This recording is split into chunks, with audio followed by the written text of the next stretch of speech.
Now, Central Oregon's local alert weather with Max Goldwasser. Good evening, Central Oregon. Happy Sunday to you. Before we dive into the rest of your weather for tonight and what your work week will look like, first I want to recap you and update you on some details that we are learning from yesterday's storm.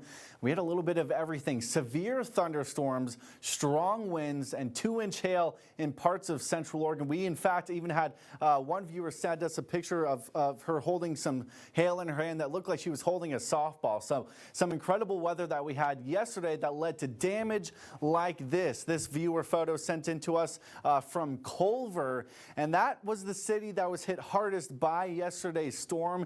There were 85-mile-an-hour winds in Jefferson County that knocked over, uprooted trees out of the ground, crashed into power lines. At one point, 14,000 people were out of power yesterday.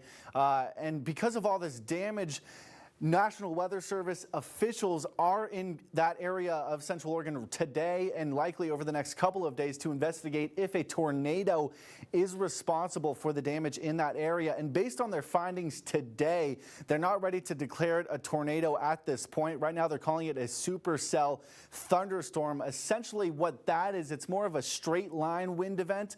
And the reason they're calling it that right now is because all of the debris that fell over, whether it's trees or irrigation lines, they all fell over in the same direction.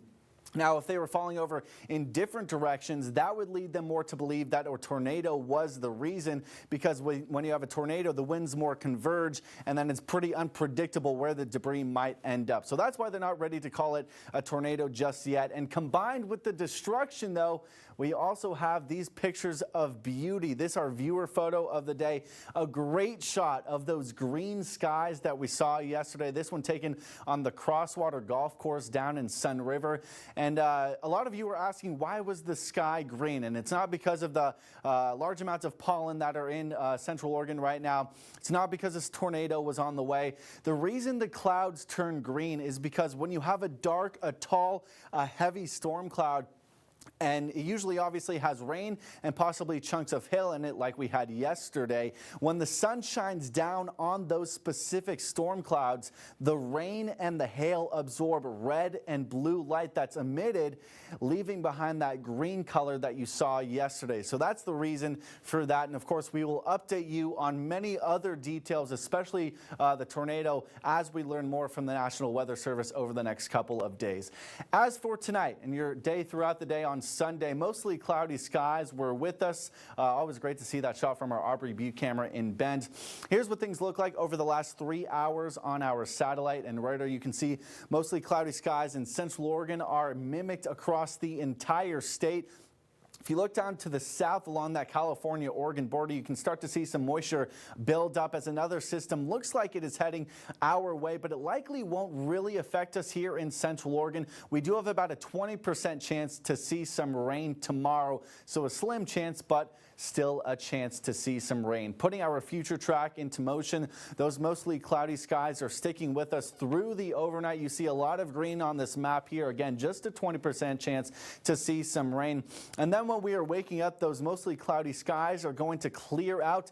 And then throughout the day, you'll see things really start to open up, leaving us with mostly clear conditions, not only just throughout the rest of the day on Monday, but these are the same skies that you will be looking at all throughout the day on Tuesday as well. So really a night and day difference from the weather we are experiencing this weekend to start your work week on Monday and Tuesday before some light cloud cover starts to roll back in late Tuesday evening. Here's what our winds look like right now, all in the single digits. Also a huge difference from yesterday. I mentioned those 85-mile-an-hour gusts up in Jefferson County. All of us are in the single digits right now. 7 miles an hour in Redmond for your northerly winds, 7 in Prineville as well, 8 in Warm Springs, 6 in Bend. So very calm for your wind speeds as it stands.